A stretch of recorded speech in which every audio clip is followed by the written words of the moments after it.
6 decades ago, as an example, the state of Alabama sought to compel the National Association for the Advancement of Colored People to produce its membership lists.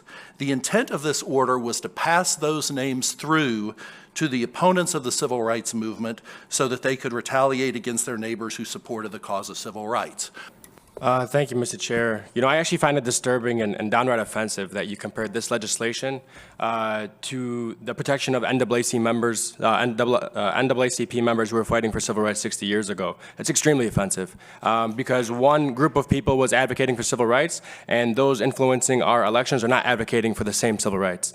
And I may actually push further in saying that those who advocate in our political process, who want to hide under this legislation, hide under said law, actually advocate for the disadvancement of civil rights throughout our country for a certain set of people. I disclose my donors every election cycle. So does every member sitting before you today. So does every elected in this chamber disclose their donors. And I don't see any problem with wanting to disclose who you support in an election process. You, as the Mackinac Center, come before a committee and testify in nearly every committee I've been in. And I have to bet that there are some millionaires and billionaires that fund the Mackinac Center. And so if you are... Do you have a question, Representative?